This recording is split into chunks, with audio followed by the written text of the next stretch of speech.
blessings today and always. Once again from the book The Palace of Illusions. When Draupadi went and met sage Vyasa, anxious and eager to know about her future, that was when she was young, he would have given her the name Panchali. So it was sage Vyasa who would have given Draupadi the name Panchali. Panchali meaning the spirit of the land. And Draupadi instantly took an attraction towards that name, and in fact she used to insist that everyone called her Panchali. So one day after the war and Hastinapur was ruled by Yudhishthira,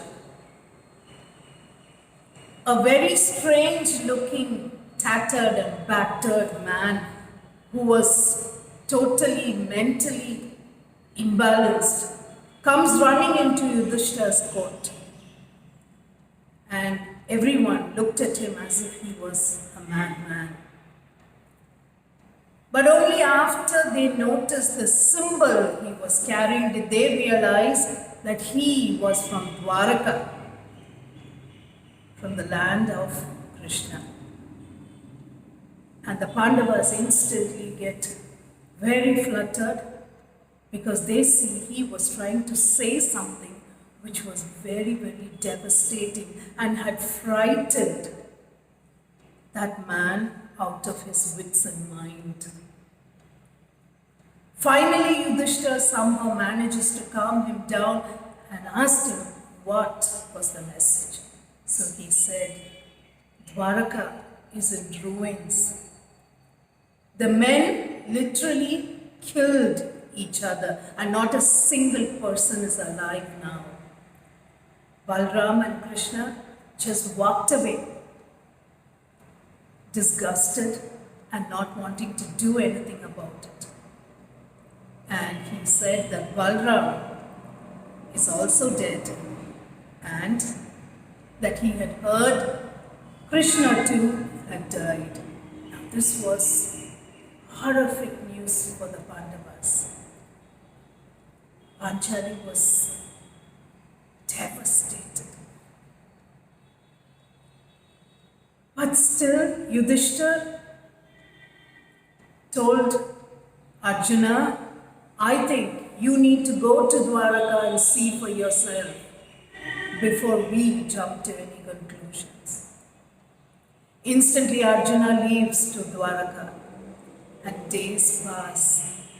Every day, a person is sent up to the watchtower to see if Arjuna is back, because it's taking quite a long time.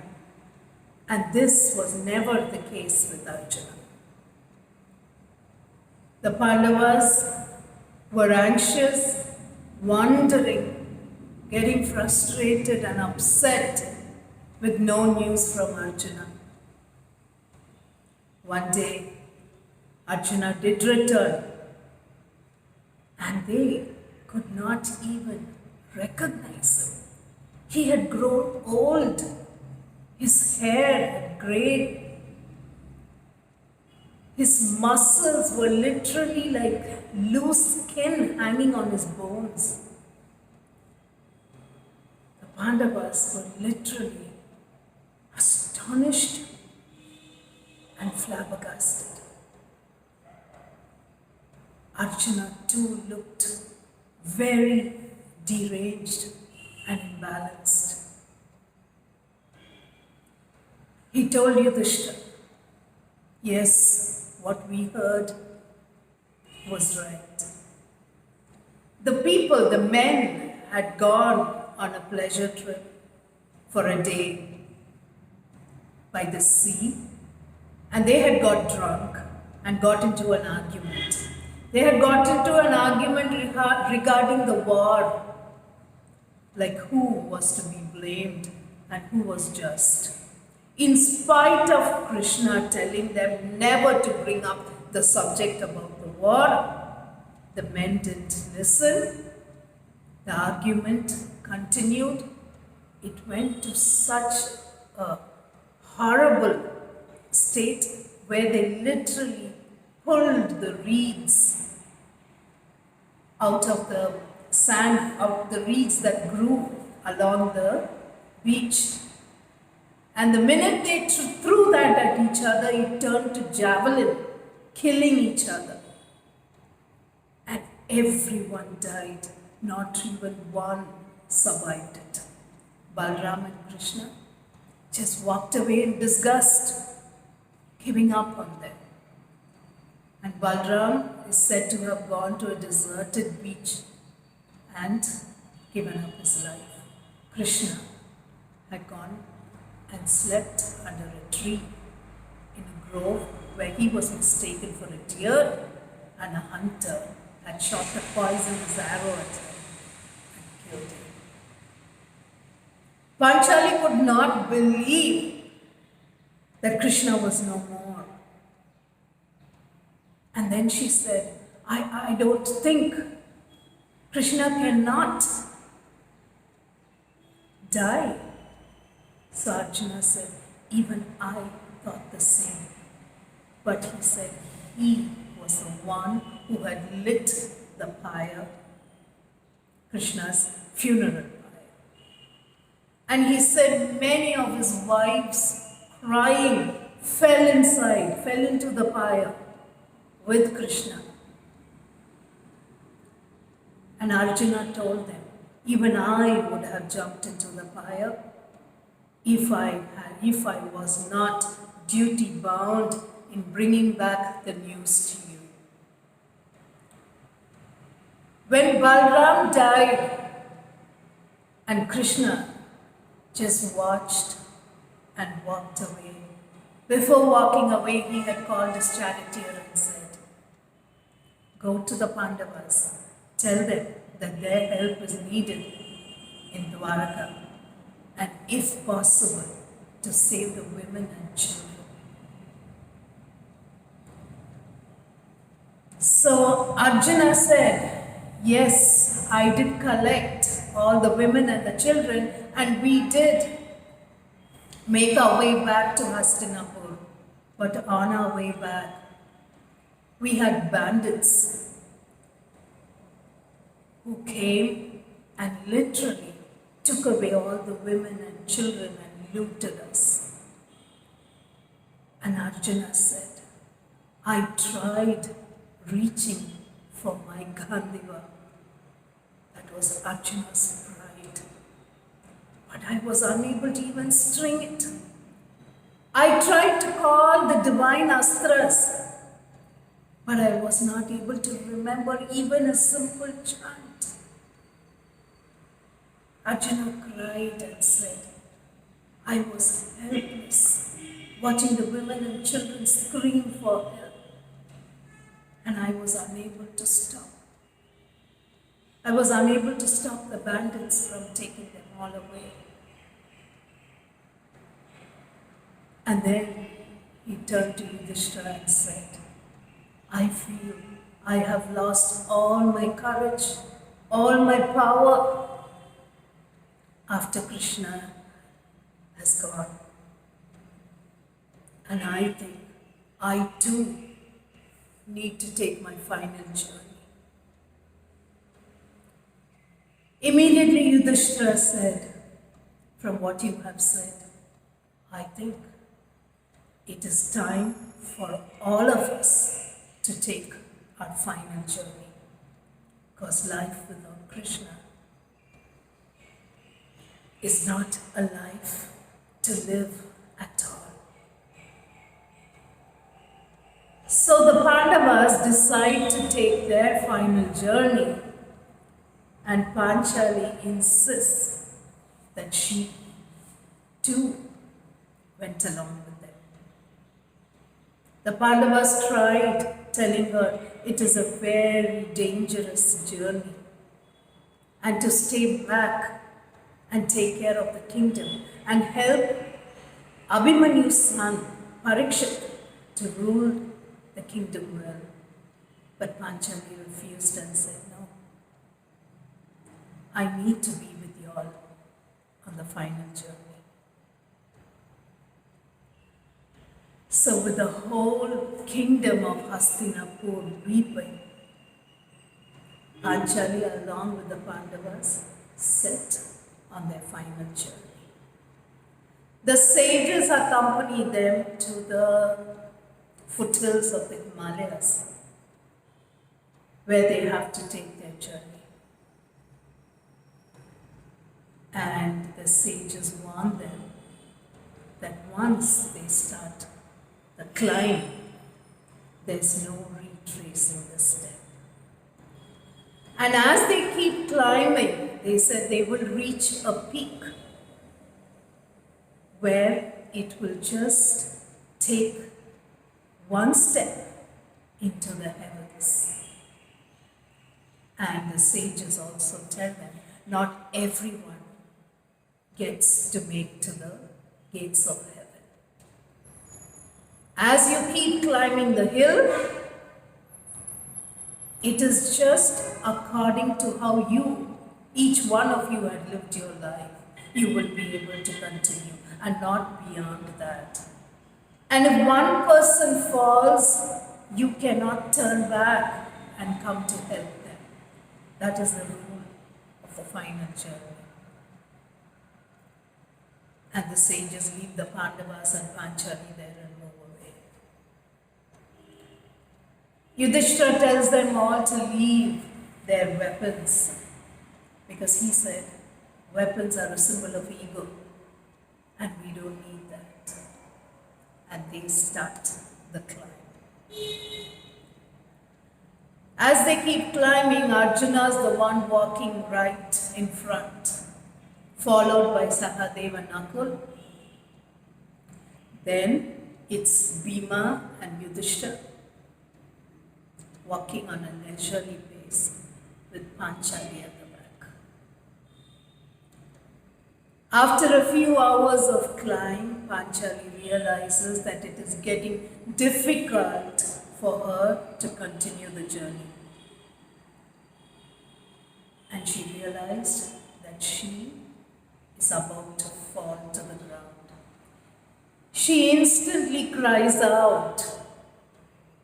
Bhima and Yudhishthira are the only ones who are able to hear her, and they turn around. The minute Bhima sees that she needs help, he takes a step towards her to help her when Yudhishthira holds him back and says, no, we cannot go back. There is no way in going back. You just have to continue.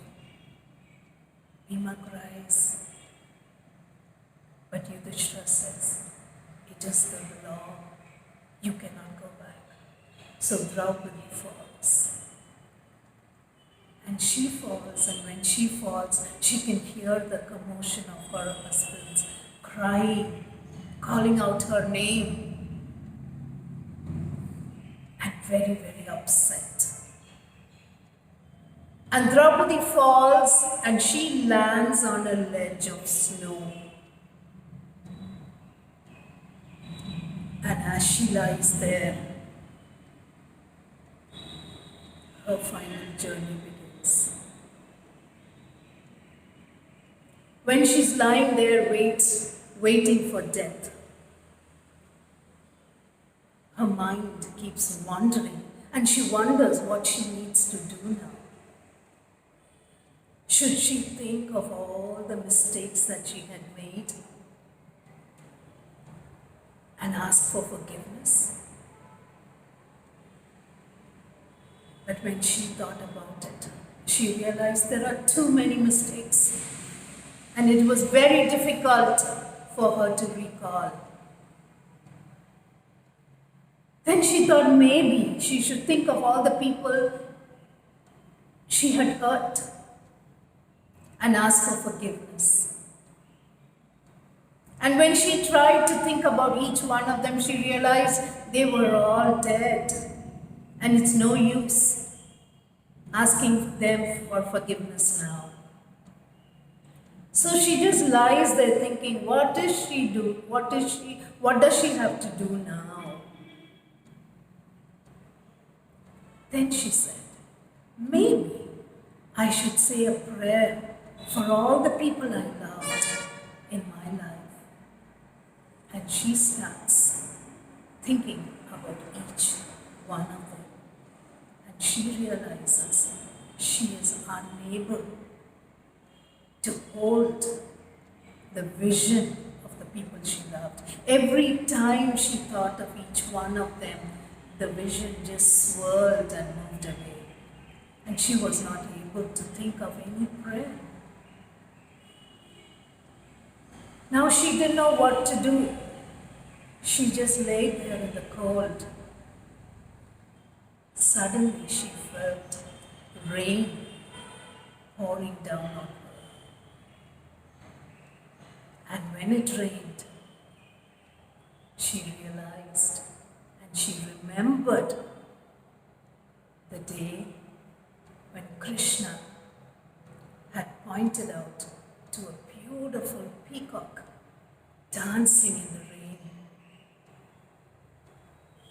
showing it to her. And she remembered how happy she had been in watching the peacock standing right beside Krishna. Just then, she heard a familiar voice. It's about time you thought of me. Though she could not move, she could see from the corner of her eye the yellow satin silk which Krishna always wore. And she knew that he was there. Panchali asked, "Are you there?" So Krishna smiled and said, "Of course, you're still the doubtful person. Yes, I am here." So Panchali said, "Okay, fine, now you tell me. I'm on my final journey. What am I supposed to do?" The presence of Krishna next to her made her serene and calm. And Krishna told her, think of moments in your life where there was happiness, where there was peace and joy. Try to recollect those moments. Draupadi closed her eyes and she was trying to recollect. And she was unable to recollect even a single incident where she had everlasting happiness. Because every person or even her palace which gave her so much of happiness, when she recollected, she realized after a stage it was just a roller coaster ride and they all did bring sadness and sorrow to her at one point. It was not a beautiful and a peaceful relationship at all. So she called out to Krishna and said, I'm unable to recollect any happy incident. So Krishna said, think again. Take your focus. And Panchali felt Krishna's hands on her head. And she felt like a baby on a mother's lap. And then, yes, Panchali was able to recollect. The first incident that came to her mind was when Krishna, after the war, was leaving Hastinapur and she was serving him coconut water. She was telling Krishna, I want you to come back and visit us often. While we were in the forest, you used to visit us so very often, but nowadays we hardly get to see you. So please, do visit us often. Krishna nods and said, Yes, when you were in the forest, you needed me. But I can assure you, when you need me the most, and when you least expect me, I will be there. And as Panchali sees Krishna ride away, she never realized that would be the last time she would be seen. Now, when this incident came to Panchali's mind, she felt such a beautiful peace descend on her. She felt happy. She felt the time when she was serving Krishna. There was nothing else that she needed, nothing more. And then the next incident comes to her. When she was a little girl in her father's palace, she was in the garden, running after a butterfly, trying to catch it. Krishna, on seeing the girl tired and weary running after the butterfly, just went next to her, held out his hand, and the butterfly slowly came and sat on his palm. Draupadi remembered that incident. And then, when she got married and she had to leave her father's kingdom to a land of strangeness, she was very hesitant and apprehensive. It was then that Krishna held her by her hand and led her to Yudhishthira's chariot and whispered in her ear, "Enjoy the adventure." And those words instantly soothed Panchali, and she was able to see the beauty of the life that lay ahead of her. Then she remembered her garden at Indraprastha, the beautiful garden which she adored and loved so much. She remembered walking around the garden with Krishna, and then she had told Krishna, "My garden is full of all beautiful flowers and plants that I want, but we have not got Parijat plant here. I love those flowers." Instantly, Krishna held out his closed hand, and when Panchali opened it, there was a Parijat seed in the center of his palm.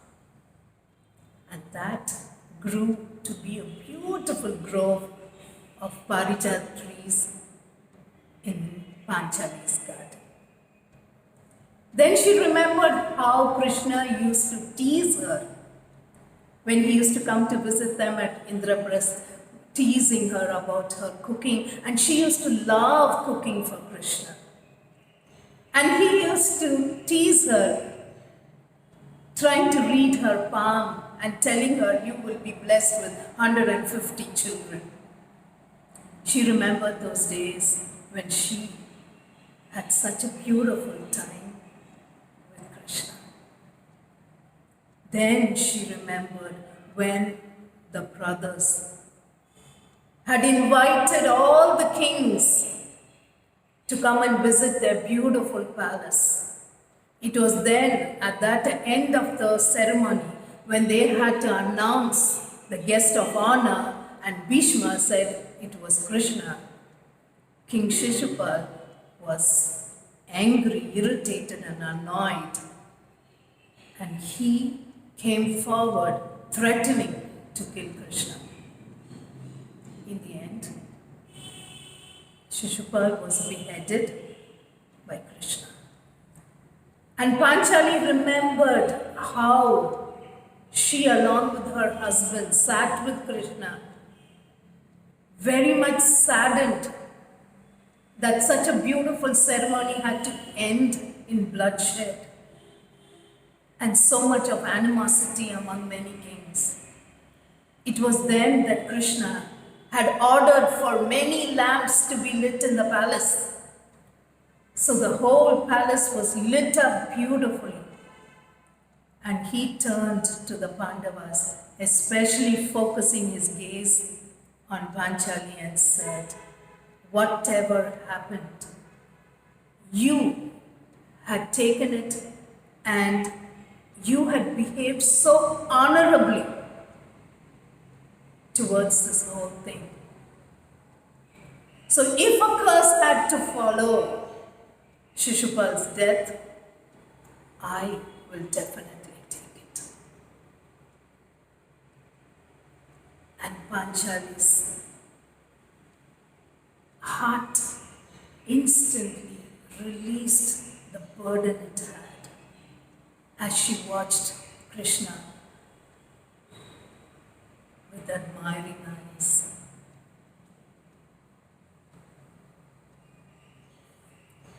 Now she realized how in so many times in her life, Krishna was always there, helping her, teasing her, playing with her, motivating her, serving her, protecting her. And then she remembered the time of the exile. On the 13th year, when they had to be in disguise and they all had gone to the kingdom of Virata. And she went as a maid to the queen of Virata. As the days were going on, she was getting anxious, not being able to speak to her husband, and 1 year was really dragging. So one day, totally frustrated, Panchali decided to jump off the terrace. She wanted to just end this life. She could not bear to even pull through this final year of their exile. As she was standing on the terrace and thinking about killing herself, she suddenly saw a group of horsemen riding down that street. It caught her eye because they were all speaking the language of her kingdom. As she watched the horsemen ride past, the final person who rode past her turned around and looked up at her and smiled. Instantly, Panchali knew from the peacock feather on his turban that it was Krishna. And it was his mere gaze and smile that gave her the confidence and strength to live through it. Until the end of her exile, she always carried that warmth, that confidence, and that peace and strength which that smile of Krishna had given her. Yes, he was there even then. Now Panchali came back to where she was lying down, and she asked Krishna, "You have been with me throughout my life, through thick and thin. And when I asked Sage Vyasa that day, will I ever find true love, a person who will love me for what I am?" He said yes. But I thought he had lied, because all my life I never did find a person who would love me in spite of all the faults that I had. But you, my beloved Krishna, I have been so blind. I never noticed your presence and your love. Stand by me even when I was at the worst behavior. So tell me, how long were you with me? When did you enter my life first? What were your first words to me? And Krishna smiled, and Panchali again had the vision where she found herself inside a warm chamber which was red. She felt she had no name then, no form. She could just feel herself inside that, so cozy and so comfortable. And then she heard Krishna's voice. It's time for you to go into the world, and you are meant to change history. So go on. But Panchali felt that she was very scared to move. She didn't want to leave this cozy place. And then she felt Krishna nudge her on very gently and said, keep going. Your life awaits you, a beautiful adventure. So Panchali said, I am scared. I don't think I can go out there alone. Will you be with me? Will I really be able to do things that are good for me and my people? So Krishna will say, always keep in mind that you are the instrument in my hands and I am the doer. And Panchali feels herself slipping out of that red chamber, and she said, but what if I forget? So she hears Krishna say, everyone does forget. And they do go through pain because of that. But if you remember that you are only an instrument in my hand, no sin can ever touch you. And Panchali feels herself come out of the fire. She can feel the smoke. She can smell total flames around her. She's coughing and she steps out of the flame, and her brother holds her hand. And that was her birth. And then she tells Krishna, oh my God, you had been with me right from even before I was born. And you are with me till now, till my end. And I had failed to realize that. What a fool I had been. Finally, Panchali said, I think I am dying. I need to leave. So Krishna said, you are waking. And he places his hand on her. And Panchali feels herself just move upward. She feels herself totally empty. She feels herself just expanding, limitless. And she's able to see her body lying limp on the snow below. And then she realized she had always been limitless energy, which she had failed to realize. And at this moment, she truly felt her name, Panchali, the spirit